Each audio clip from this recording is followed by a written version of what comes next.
أعوذ بالله من الشيطان الرجيم بسم الله الرحمن الرحیم الحمد لله رب العالمین و صلی الله علی سیدنا محمد و آله الطاهرین.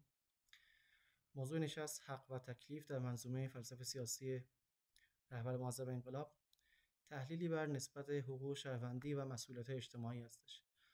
ما در ابتدا مفاهیم حق و تکلیف رو روشن میکنیم، اون به چه عنوانی هستش، مفهومش چی هستش.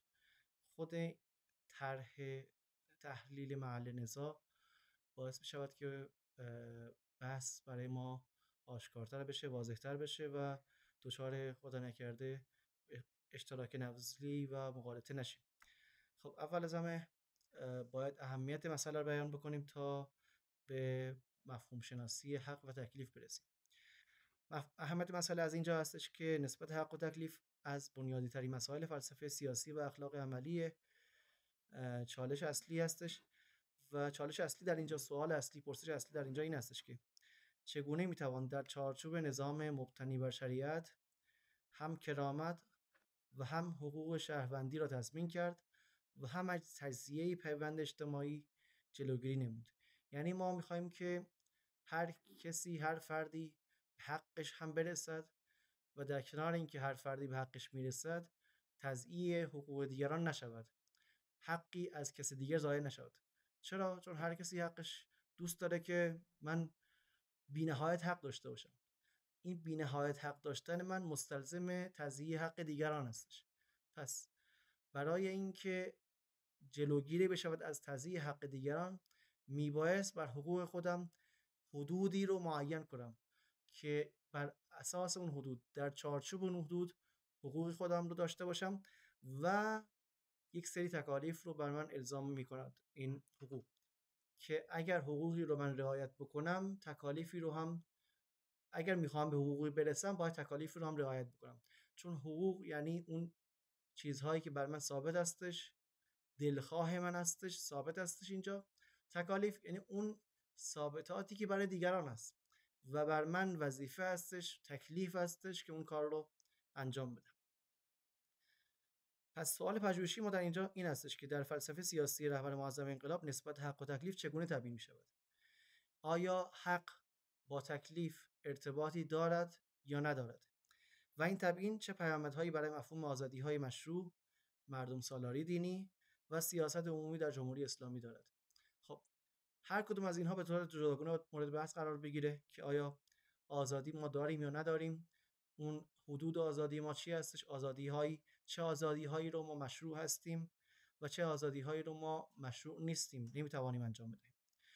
و در افق همین مشخص شدن حدود و آزادی‌ها، مردم سالاری دینی معنا پیدا می‌کند و سیاست عمومی، حالا در نظام مقصود ما که جمهوری اسلامی هستش، معنا پیدا خواهد کرد. دیدگاه رهبری معظم رو در این خصوص بیان می‌کنیم. ایشون تاکید دارند بر ملازمت حق و تکلیف و در بیانات ایشون هم و اون فیش‌هایی که ایشون بیان فرمودن، این دو تا مفهوم براشون به وضوح بیان شده هستش.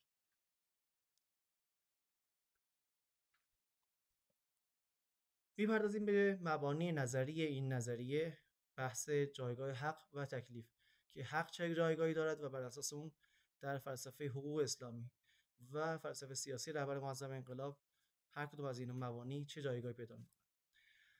خداوند متعال در قرآن مجید برای انسان‌ها در آیات متعددی مقام‌های ویژه‌ای رو ذکر کرده. در یک آیه فرموده ولقد کرمنا بنی آدم، یعنی حقی رو که ما می‌خوایم برای انسان تعریف کنیم، این انسان از اونهایی هستش که خدا به او کرامت بخشیده. در آیه دیگر خدا می‌فرماید که انی جاعل فی الارض خلیفه، خدا همین انسان رو بر روی زمین خلیفه قرار داده. در آیه دیگری حق دیگری، مقام دیگری از مقام‌های انسانی رو ذکر می‌کنه. پس هر کدوم از اینها نشان دهنده این هستش که انسان چه جایگاه والایی در این عالم دارد. وقتی جایگاه والای انسان در این عالم رو ما ملاحظه کردیم و دیدیم، حالا می‌بینیم که این انسانی که خدا به عنوان برترین مخلوق قرارش داده، اگر اومانیستی بهش نگاه بکنیم، اومانیستی اینجوری هستش که آزادی لامحدود میخواد، آزادی بی حد و حصر میخواد، نمیخواد آزادیش محدود به یک قسمت خاصی بشه و آزادی‌هاش در واقع محدود بشه. خب این نگاه اومانیستی هستش. در مقابل این نگاه اومانیستی نگاه خدا محوری هستش. نگاه خدا محوری چجوری خواهد بود؟ نگاه خدا محوری این هستش که من خدا توی انسان رو خلق کردم، من خدا توی انسان رو به عنوان بهترین مخلوقم قرار دادم، من خدا از توی ویژه، مخلوق ویژه، انتظار ویژه دارم. اون انتظار ویژه من این هستش که با وجود اینکه حقوق ویژه‌ای داری، تکالیف ویژه‌ای ازت انتظار میره. یعنی تکالیفی که بر عهده مخلوق ویژه قرار داده شده است، با توجه به حقوق ویژه‌ای که دارد، از تکالیفی که بر سایرین و بر دیگران قرار داده شده بسیار متمایز است. پس اول اگر می‌خوایم حق رو بشناسیم، تکلیف رو بشناسیم، حقوق انسان‌ها رو بشناسیم، تکالیف انسان‌ها رو بشناسیم، میبایست خود انسان رو بشناسیم. یعنی تعیین حقوق و تکالیف انسان مبتنی بر انسان شناسی است و انسان شناسی مبتنی هستش بر جهان شناسی. جهان شناسی هستش، اون هستی شناسی ما هستش که ما رو در شناخت انسان به عنوان برترین مخلوق این عالم کمک میکنه. خب این یه مباحث سلسله واری هستش که خداشناسی که بر اساس اون ما میایم مخلوقات الهی. خدا مخلوقاتی دارد مثل انسان، مخلوق الهی هستش. این جهان مخلوق الهی هستش. اینها به عنوان مخلوقات الهی در این عالم هستن. حالا اگر میخوایم انسان رو بشناسیم باید این عالم رو بشناسیم. خب هستی شناسی ها دو جور هستش. بعضی وقتا هستی شناسی ما الهی هستش، بعضی وقتا هستی شناسی مادی هستش. هر کدوم از این هستی شناسی ها به ما یک انسان شناسی متفاوتی رو القا میکنه. اگر هستی رو ما منحصر در ماده بدانیم، انسان شناسی ما مادی خواهد. اگر هستی رو علاوه بر ماده، بالاتر از ماده، دارای هستی فرامادی بشویم که علاوه بر ماده در این عالم یک چیزهایی هستن که هستن اما مادی نیستن، فرامادی هستن، به اونها قائل بشویم، قطعا انسان شناسی ما متفاوت خواهد بود. غایت ما از انسان شناسی، اون هدف آفرینش، هدف خلقت از انسان شناسی متفاوت خواهد بود. خود اون بحث حقوق و تکالیف انسان متفاوت خواهد شد. یعنی یک انسان شناسی مادی داریم، بر اساس اون انسان شناسی مادی یه سری حقوق و تکالیف مادی داریم.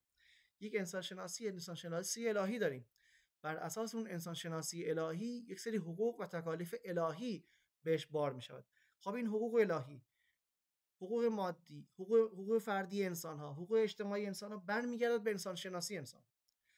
انسان شناسی ما اگه مادی باشد، حقوق فردی و اجتماعیش با انسان شناسی که این فرد رو در هرم هستی عالم به عنوان یک مخلوقی قرار بدهیم که این عالم صرفاً منحصر در ماده نیستش، اون حقوق فردی و اجتماعیش متفاوت خواهد. خب اگه حقوق رو در منابع انسانی اسلامی تقسیم کنیم، سه نوع حقوق حداقل برای ما قابل تصور هستش. یک سری حقوق الهی هستش، یک سری حقوق فردی هستش برای انسان و یک سری حقوق اجتماعی هستش. حقوق الهی مثل حق عبادت و بندگی خدا هستش، حق شناخت و معرفت به خدا هستش و حق تسبیح و ذکر الهی هستش. در قبالش حقوق فردی داریم که حق حیات است، حق مالکیت هستش و تصرف و حق انتخاب و آزادی اراده. و حقوق اجتماعی مانند حق عدالت و برابری، حق امنیت و آرامش و حق تعلیم و تربیت. این حقوق زمانی معنا پیدا می‌کنند که ما انسان شناسی مبتنی بر این حقوق رو داشته باشیم. یعنی حقوق ما مبتنی بر اون انسان شناسی ما هستش، انسان شناسی ما مبتنی بر هستی شناسی ما هستش و هستی شناسی ما دو گونه هستش، یا هستی شناسی مادی هستش یا هستی شناسی الهی هستش. خود هستی شناسی هم مبتنی بر شناخت هستش، در واقع میشه گفت مبتنی بر شناخت شناسی هستش یا علم معرفت شناسی و اپیستمولوژی، که آیا ما در علم معرفت شناسی صرفاً ابزار شناخت رو منحصر در ماده میکنیم، یعنی اون ابزار مادی میکنیم، یا نه در ابزار شناخت هم ما قائل به توسیع هستیم، یعنی علاوه بر ابزار مادی که قابل اعتنا هستند میتوان به وسیله آن به این شناخت این عالم دست یافت، اما در کنارش به این هم باید متوجه باشیم که صرفا این ابزار شناخت مادی، اون حواس خمسه، اون حس و تجربه کفایت نمی کند. در جایی که کفایت می کند قابل اعتنا 100% نیستن، یعنی علم یقینی 100% به ما نمیدن. خب حالا که اینجور هستش، این ابزار شناخت ما این ویژگی ها داره و ما میخوایم بشناسیم این عالم رو، شناخت ما هم 100% یقینی و غیر قابل خدشه باشه، پس باید در ابزار شناختمون هم نظرثانی داشته باشیم. ابزار شناختی رو انتخاب کنیم که اینجوری نباشه که امکان خطا درش باشد، جوری نباشد که بشود در او خدشه گردش. آیا ابزار شناختی بالاتر از حس و تجربه هست یا نیست؟ قطعا هست و ما به اون اشاره میکنیم به عنوان ابزار شناختی به نام عقل. عقل اگر در جایی دلیل عقلی مستحکمی ارائه بشود، هیچ خدشه، هیچ عیب و ایرادی، هیچ اشکالی درش وجود نخواهد داشت. اون اشکالاتی رو که بر ابزار شناخت مادی و حس و تجربه ما بهش گرفته می شود درش امکان خطا وجود دارد، این امکان خطا در ابزار شناخت عقلانی نیستش. در جایی که دلیل ما دلیل عقلی مستحکمی باشد بر اساس قواعد ضوابطی که علوم منطقی به ما گفتن، به اون شکل اگر قیاس برهانی چیده بشود، قطعا دلیل عقلی خواهد بود که قابل اعتنا هستش، میشه بهش توجه کرد و بر اساس اون میتوان اون رو میتوان به عنوان یک ابزار شناختی قرار داد در جهت شناخت این عالم، اولا در جهت انسان، شناخت انسان، ثانیاً به عنوان برترین مخلوق این عالم. فلذا این مباحث رو اگه به صورت زنجیروار دنبال بکنیم، میرسیم به از انسان شناسی به هستی شناسی به خود شناخت شناسی و در شناخت شناسی ابزار شناخت هستند که کدام یک ارزشمند هستند و کدام یک ارزشمند نیستند. ارزشمندی یا عدم ارزششون برمیگرده به اینکه چه میزان واقع نمایی دارن. یکی از مباحثی که در مورد حق گفته می شود، غیر از اینکه حق به معنای ثابت هستش، یکی از مباحثی که یکی از تعریف هایی رو که برای حق فلاسفه بیان کردن همین هستش. حق یعنی آن چیزی که مطابق با نفس الامرش باشد. نفس الامر یعنی ظرف مطابق قضایا. هر قضیه در این عالم هستش، چه قضیه حسی و تجربی باشد، چه قضیه عقلی باشد که مشتمل بر معقولات ثانیه هستش، چه قضیه‌ای باشد که از معدومات خبر میدهد، همه اینها بالاخره ظرف مطابقی دارد، نفس الامری دارد. اگر اون قضیه، اون جمله حاکی از واقعیت‌های عالم میخواهد حق باشد، باید مطابق با اون نفس الامرش باشد، مطابق با اون ظرف مطابقش باشد، مطابق با اون حقش باشد. خب حالا از کجا بفهمیم قضیه حق هست یا نیستش؟ در هر یک از این قضایا متفاوت هستش.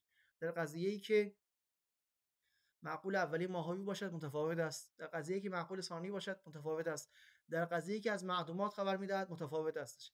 با توجه به اینکه حالا چون مباحث متخصصی هستش، با توجه به اینکه در فلسفه اثبات میشود اصالت وجود، اگر اثبات کنیم اصالت وجود را، هر قضیه‌ای که از وجود خبر بدهد مستقیما مورد نفس الامرش میشود همین عالم واقع. اما قضایایی که قضایای ماهوی هستند، از ماهیات خبر میدهند، اینها مستقیما از خارج و واقع خبر نمیدهند. نفس الامر قضایای ماهوی میشود به یک اعتبار مجازا در خارج وجود دارد. همون جور که خود ماهیت بالعرض و المجاز در خارج هستش، همینجور قضای ماهوی اگر میخواهد قضیه‌ای حق باشد، قضیه‌ای که خبر از ماهیت میدهد حق باشد، مطابق با واقع باشد، مطابق با نفس الامر باشد، نفس الامر این قضیه یه واسطه میخوره. و بعدتر قضایایی که حاکی از معقولات ثانیه هستن یا حتی معدومات هستن، قضیه‌ای که مثلا حاکی از علت و معلول هستن، خب خود علت و معلول که در خارج نیست، اون شیشه و سنگ هستن در خارج که سنگ که شیشه رو میشکند علت قرار داده میشود، شیشه که میشکند معلول قرار داده میشود. این علت و معلول ها هم خودشون مابعضای خارجی ندارن، هرچند منشأ انتزاع خارجی دارن، مابعضای خارجی ندارن. منشأ انتزاعشون هم که ماهیت هستش، ماهیت هم که یه دونه واسطه خورد برای اینکه ببینیم مطابق با نفس الامر هست یا نیستش. پس در جایی که قضایای ما معقول ثانی باشد، در جایی که قضایای ما از معدومات خبر بدهند، مثلا بگیم که المعدوم المطلق لا یقبل عنه. خب این قضایای ما نه فقط مستقیما از خارج خبر نمیدهند، نه فقط یه دونه واسطه به نام ماهیت میخورن، بلکه دو تا واسطه میخورن. با مجاز در مجاز هستند که از نفس الامر خبر میدهند و بعدش میتوان حق بودن یا حق نبودن اونها رو در موردش تصمیم گیری کردش. پس حق بودن قضایا، حق بودن اون مواردی که به ما خبر از واقع میدهند، خبر از نفس الامر میدهند، بستگی دارد به تطابق یا عدم تطابق اونها با نفس الامر. نفس الامر چی بودش؟ ظرف مطابق قضایا. اگر قضیه با مطابقش مطابقت داشته باشد میگیم قضیه صادق است. اما اگه مطابقت نداشته باشد با نفس الامرش، خواه نفس الامر وجودی باشد، خواه نفس الامر ماهوی باشد، خواه نفس الامر به خاطر معقولات ثانیه واسطه بخورد، هر نفس الامری که بخواد داشته باشد، بالاخره اگر مطابقت میخواد داشته باشد، اگر میخواد اون قضیه حقیقی باشد، حق باشد، برمیگردد به مطابقتش با نفس الامر. پس این یک نحوه از حق شد که بیان میشد. اما حقی که ما منظور ما هستش در اینجا، منظور حقوق انسان ها هستش، نه حق در قضایا. حق در قضایا مطابقتش با نفس الامر معنا پیدا میکنه، اما حق در اینجا منظور حقوق انسان ها هستش، چه حقوق الهی، چه حقوق فردی و چه حقوق اجتماعیشون. خب حالا برمیگردیم به مفهوم دومی که در این در واقع موضوع بحث مورد بحث قرار میگیرد، مفهوم تکلیف هستش. بعد از اینکه حق رو واضح کردیم، برسیم به تکلیف که آیا تکلیف در فلسفه اسلامی، در فلسفه سیاسی رهبر معظم انقلاب به چه معنا هستش؟ در لغت تکلیف به معنای یک وظیفه هستش. از ماده کلفت میاد، یک سختی و اذیتی رو که مورد انسان بهش دچار میشود رو بهش تکلیف میگیم. خب این تکلیف اگر بهش نگاه فلسفه اسلامی داشته باشیم، با تکلیفی که نگاه عامه مردم هستش بسیار متفاوت هستش. تفاوت از زمین تا آسمون میشه گفتش، اینقدر متفاوت هستش. چطور؟ خب خواستگاه الهی تکالیف، منشأ تکالیف ما اله هستش، خدا هستش. یعنی کسی که انسانها را مکلف به انجام، به فعل یا ترک کاری میکند و آن شخص را مکلف نسبت به اون امر قرار میدهد، خدا هستش. تکلیف رو عقل برای انسان جعل نمی کند. جاعل تکلیف، حتی جاعل حقوق، خود انسان ها برای انسان ها نیستند.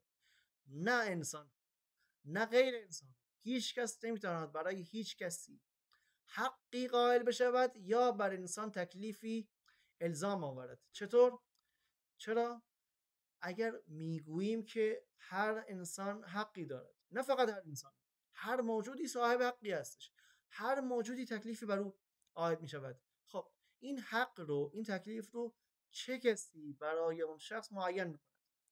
آیا اون شخص حق و آزادی لامحدود دارد یا حق او محدود هستش، دارای آزادی محدود هستش؟ محدود کننده اون آزادی کی است؟ خب این رو هم همه کسان میپذیرند که هیچ انسانی حق بی‌نهایت ندارد، آزادی لامحدود ندارد. چرا؟ چون حق بی‌نهایت، آزادی لامحدود به معنای سلب حقوق دیگران، سلب آزادی دیگران هستش. خب به طبع پس آزادی ها محدود خواهد بود. خب در هیچ جای از کره زمین، در هیچ زمانی نمیتوان یافت که آزادی بی‌نهایت وجود داشته باشه. حتی در اون غربی که ادعای آزادی می شود، لایبنیتس و هابس و اینها ادعای آزادی می کنند، هم هیچ کس آزادی بی‌نهایت رو ادعا کردن ولی هیچ کس آزادی بی‌نهایت رو عطا نکرده.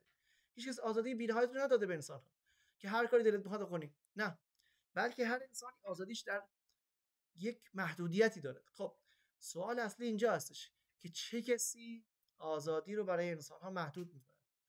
آن کسی که حقوق رو برای انسان ها متعین می‌سازد و اون حقوق بی‌نهایت رو در یک زمینه خاصی برای انسان ها محدود می‌کند، حقوق انسان ها چه کسی هستش؟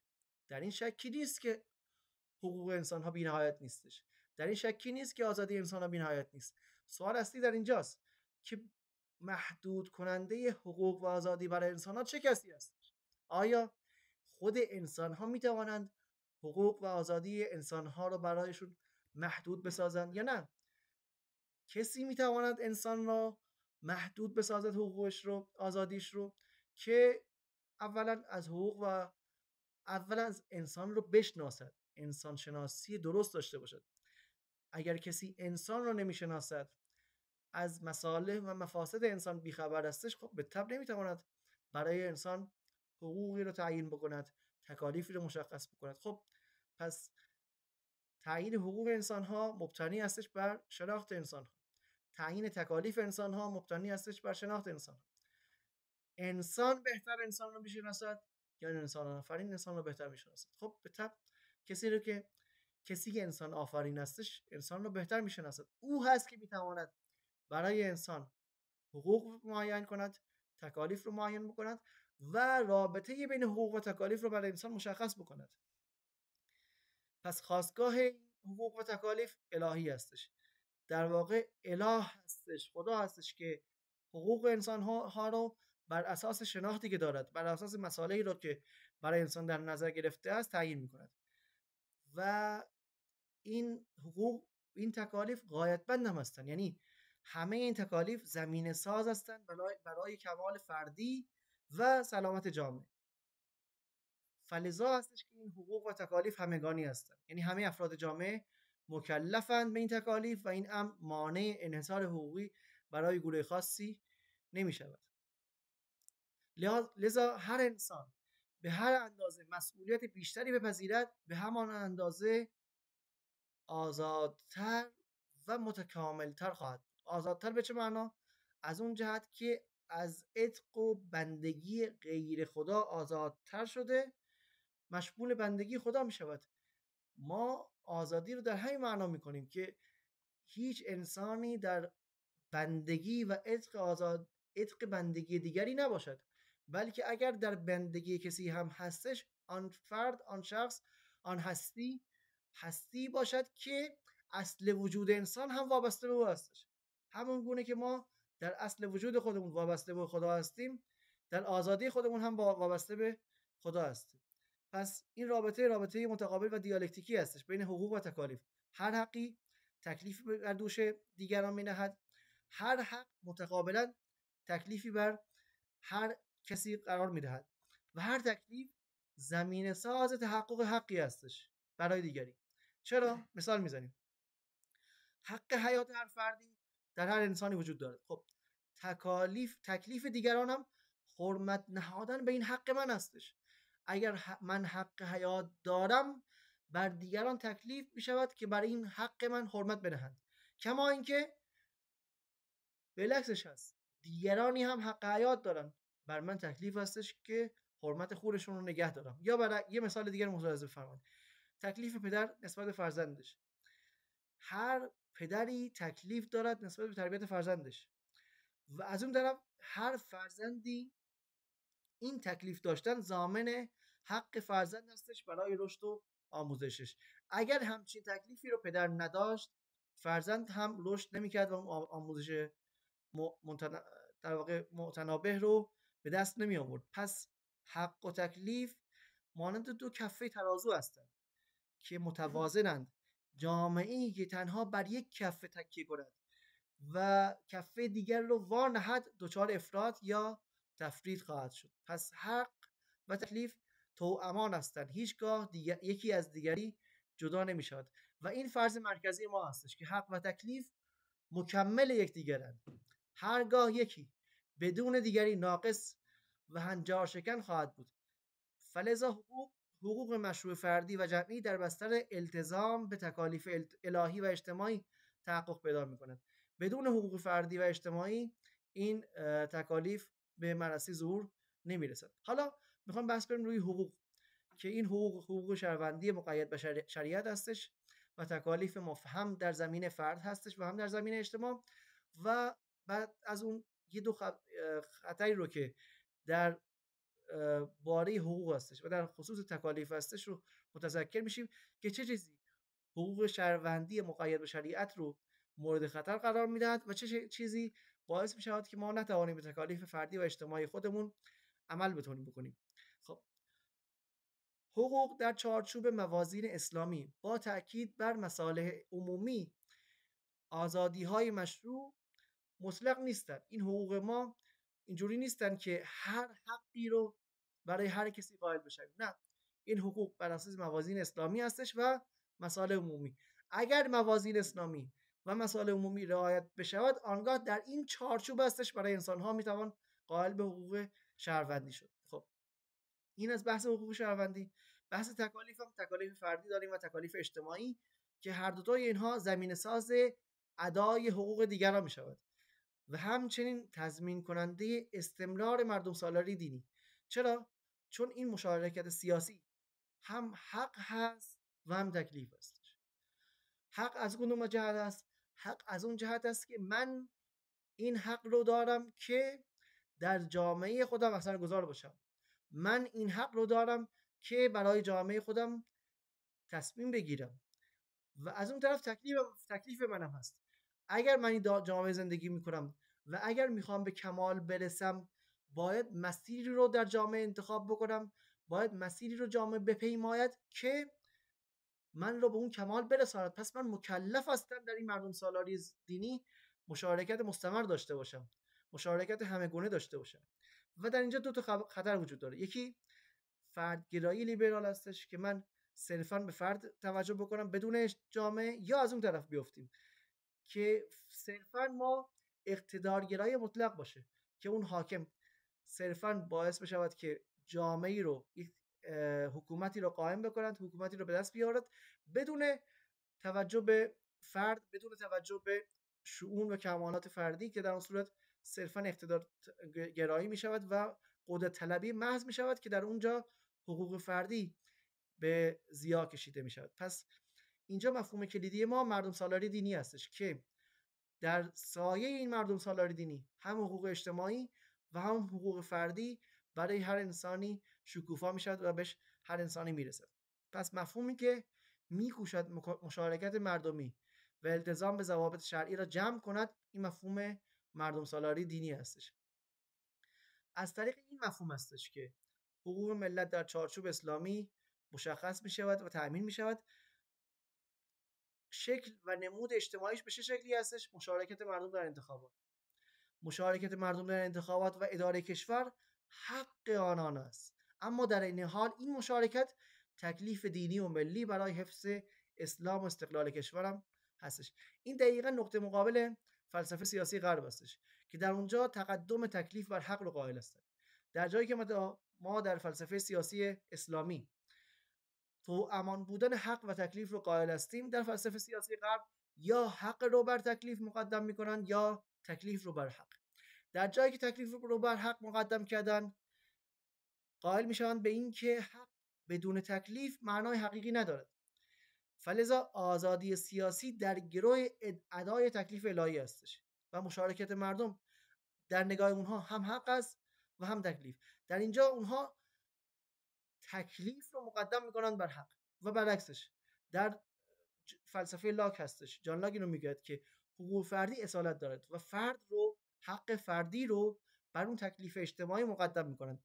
و جان استوارت میل هم یه اصل ضرری دارد به این عنوان که آزادی تا جایی که باعث سلب آزادی دیگران نشود، یعنی هر انسانی حق دارد آن مقدار که بخواهد آزادی دارد، صرفا آزادی او را جایی محدود میکنیم که باعث سلب آزادی دیگران نشود.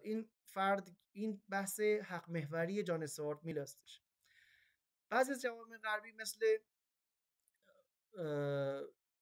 جوامعی که مقید به شریعت هستند، اینها آزادی رو در چارچوب شریعت و مصالح عمومی قرار دادن و ارزش الهی رو محدودیت‌های مشروع میدونن. یعنی صرفاً محدودیت‌هایی که در جامعه ما هستش، محدودیت‌هایی هستش که از جانب خدا برای ما تشریع شده هستش و غیر از اون برای ما تشریعی وجود ندارد. پس آزادی مطلق اگر در این جامعه باشد منجر به ولنگاری میشود. اگر بخوایم اینها رو جمع‌بندی بکنیم، در واقع الگوی میانه اینها الگوی میانه دو تا افراد، الگوی میانه بین فردگرایی و جامعه گرایی، الگوی میانه بین حق گرایی محض یا تکلیف گرایی، به این معنی هستش که این حق و تکلیف رو توامان داشته باشیم، حقوق ملت و تکالیف الهی توامان تضمین شود و تحقق اینها صرفا در مردم سالاری دینی هستش که در آنجا نه فقط آزادی بی قید و بند نداریم و در این حال حقوق دیگران هم نادیده گرفته نمی شود. اما آسیب شناسی بخوایم بکنیم، مردم سالاری دینی چه آسیب شناسی هایی دارد، چه چالش هایی رو در این خصوص ما باش روبرو هستیم. یک نگاه لیبرالیستی هستش به این مفهوم آزادی. مفهوم آزادی رو از نگاه لیبرالیستی به این معنا میکنن که آزادی به معنای رهایی مطلق از هر قیدی هستش. خب این یه نگاه افراطی هستش به آزادی. برعکسش نگاه اقتدارگرایانه هستش که آزادی رو صرفا یک شعار یا امتیاز حکومتی میداند و آزادی حقیقی تنها در پرتو شریعت و مسئولیت پذیری معنا پیدا میکند و آزادی رو در اونجا محدود میکنن. یعنی دو نگاه افراط و تفرید در آزادی اگه داشته باشیم، اینها باعث میشود که مفهوم آزادی دچار چالش بشود. یا افراط در مطالبه حق بدون پذیرش تکلیف، یعنی صرفا کسی بگه من آن حق رو دارم، فلان حق رو دارم، بدون اینکه تکلیفی رو مسئولیتش رو بر عهده بگیرد. خب این تکلیف بر حقوق فردی بدون توجه به مسئولیت ها چالشی هستش که باش مردم سالاری دینی دست و پنجه نرم میکنند اگر این گونه در نظر گرفته شود. یا بحث تضاد منافع فردی هستش که در صورتی که ما صرفا بر آزادی فردی تاکید بکنیم، این منافع فردی نسبت به فردی دیگر در تضاد خواهد بود. خب این تضاد منافع با مصالح عمومی در تضاد هستش. یعنی ما میخوایم که عموم جامعه به اون مصلحتی که مد نظرش هست برسد و قطعا این تضاد منافع فردی باید در اینجا چاره‌اندیشی بشود به وسیله مردم سالاری دینی. پس تفسیر آزادی به معنای بی‌قیدی اخلاقی در حوزه فرهنگی نیستش. یک آسیب شناسی دیگه که در اینجا وجود داره بحث اجرای قانون هستش که هیچ کدوم از اینها بدون اجرای قانون به سرانجام نخواهد رسید. کندی یا نقص در رسیدگی قضایی به موارد تضییع حقوق می انجامد و همچنین تبعیض یا سوء استفاده های سیاسی. اینها مواردی هستش که باعث می شود که اجرای حقوق سرانجام به نحو مطلق انجام نپذیرد. یه سری فشارهای فرهنگی و رسانه‌ای هم هستش در اینجا که اونها رو بیان می‌کنیم. نفوذ گفتمان‌های غربی درباره حقوق بشر و آزادی فردی، معرفی الگوهای لیبرالی به عنوان معیار جهانی و همچنین سردرگمی نخبگان و جوانان در تبیین آزادی مشروع که اینها بحثایی هستش که در به خاطر فشارهای فرهنگی و رسانه‌ای جهانی اتفاق می‌افتاد که خب اینها هم بعضی چالش‌هایی هستش که جلوگیری می‌کند از نمی‌گذارد به آزادی فردی بیانجامد. همچنین تعارض منافع گروهی و جناحی باعث می‌شود که استفاده ابزاری صورت بپذیرد از مفهوم آزادی، از مفهوم حقوق ملت در رقابت سیاسی که باعث تخریب اصول اسلامی به عنوان آزادی می‌شود یا باعث نادیده گرفتن حقوق مشروع مردم به نام تکلیف می‌شود. پس در نتیجه این وحدت و توامان بودن حق و آزادی، حق و تکلیف، یه سری پیامدهای نظری و عملی دارد. پیامدهای نظریش به این صورت هستش که تفسیر بدیلی از حقوق بشر هستش. توامان بودن حق و تکلیف تفسیر بدیلی از حقوق بشر هستش، مبتنی بر کرامت الهی که برای انسان قرار داده شده. همچنین عدالت اجتماعی به عنوان برآیند تعامل حق و تکلیف خواهد بود که جامعه‌ای که در آن حق و تکلیف توامان تضمین بشوند، در اون جامعه عدالت اجتماعی حاکم خواهد شد و در این جامعه آزادی در بستر مسئولیت و نه نفی تکلیف به سرانجام خواهد رسید. یعنی هر کسی در بستر مسئولیتش آزادی رو هم خواهد داشت و همچنین الگویی متمایز از نظام‌های لیبرال غربی هستش، در جایی که یه افراط کردن یا دچار تفرید شدن یا به انسان حق بی‌نهایت دادن، برای انسان آزادی‌های بی‌نهایت رو قائل شدن صرفاً، یا بر انسان‌ها صرفاً تکلیف‌هایی رو عاید کردن. این در واقع آزادی رو برای انسان به ارمغان می‌آورد در بستر مسئولیت‌ها و نه در بستر نفی تکلیف. خب یه سری پیامدهای عملی هم دارد و اون اینی که اجرای کامل قانون اساسی هستش و باعث می‌شود که حقوق ملت‌ها تضمین بشود و جلوی ضیاع حقوق عمومی گرفته بشود و همچنین نهادینه سازی تکالیف اجتماعی در آموزش و فرهنگ عمومی، نیز مسئولیت حاکمیت در فراهم آوردن شرایط تحقق حقوق که اگر اون حقوق بر اساس مردم سالاری دینی در جامعه این مردم سالاری دینی حاکم باشد، حاکمیت وظیفه‌اش این است که حقوق هر فردی رو برآورده بکند و در برآورده کردن حقوق هر فردی ضمانت‌های اجرایی رو هم به عنوان صیانت داشته باشد تا هر کسی به آزادی‌های مشروعش برسد. فلذا مردم سالاری دینی مهمترین تجلی نسبت حق و تکلیف استش. در این مدل مشارکت مردم در انتخابات و اداره کشور حق آنان است، اما در این حال این مشارکت تکلیف دینی و ملی برای حفظ اسلام و استقلال کشور است. بدین ترتیب آزادی و مسئولیت توامان و هماهنگ عمل خواهند کرد. خب اینو به صورت کامل جمع‌بندی داشته باشیم. اول اینکه باید فرهنگ‌سازی عمومی صورت بپذیرد، در این خصوص که آموزش صورت بپذیرد نسبت به حق و تکلیف در مدارس دانشگاه‌ها، تبیین بشود آزادی مشروع در رسانه‌ها و فرهنگ مسئولیت پذیری اجتماعی ترویج بشود. علاوه بر اون اگه می‌خوایم توی جامعه اینها به منصه ظهور برسد، حتما باید ضمانت‌های حقوقی داشته باشد، یعنی اجرای کامل قانون اساسی و حقوق ملت‌ها این با تضمین شده باشد. نیز تضمین آزادی‌های مشروع در برابر سوء استفاده. اگر کسی در جامعه سوء استفاده می‌کند، حجابی را رعایت نمی‌کند، نقض قانون می‌کند، اگر کسی به این قانون متذکر بشود، باید مسئولیت اجتماعی هم داشته باشد، مسئولیت قضایی هم داشته باشد که بعداً دچار مشکل امنیتی یا قانونی از این خصوص نشود. پس ایجاد سازوکاری برای نظارت مؤثر ضروری و لازم استش. بازخوانی اندیشه اسلامی در باب حقوق این از اون تکالیفی هستش که باید انجام بپذیرد در مقابل تهاجم فرهنگی، چون در بحث تهاجم فرهنگی یا مباحث حقوقی لیبرال رو یا مباحث حقوقی افراطی و تفریطی در بحث حق و تکلیف القا می شود که باید اندیشه اسلامی در این خصوص بازخوانی، بازتعریف و القا بشود به جامعه و بین آزادی مشروع و آزادی لیبرالی این تفاوت‌ها آشکار و بیان بشود. همچنین تقویت هویت دینی و ملی در نسل جوان از امور مهم در این خصوص هستش که باید اتفاق بیفته. همچنین تقویت اخلاق مسئولیت پذیری. اگر می‌خوایم حق و تکلیف توامان با هم در جامعه اتفاق بیفتد، نیاز است که به عنوان اخلاق اسلامی این هم بین مدیران و مردم، طبعا مدیران مهمتر، اتفاق بیفتد به عنوان اخلاق اسلامی و نهادینه سازی تکالیف اجتماعی در رفتار عمومی و ایجاد تعامل بین حقوق و تکالیف در جامعه. یه جنبندی نهایی هم داشته باشیم. منظوم فکری رهبر معظم انقلاب در باب نسبت حق و تکلیف یک راهی نو برای حل تعارض میان آزادی و مسئولیت در جهان معاصر عرضه می‌کند. اون راه حل مناسب چی هستش؟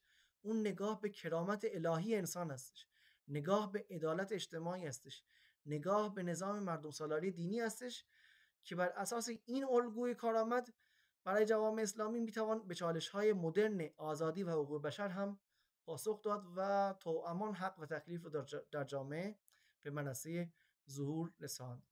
و صلی الله علی سیدنا محمد و آله الطاهرین.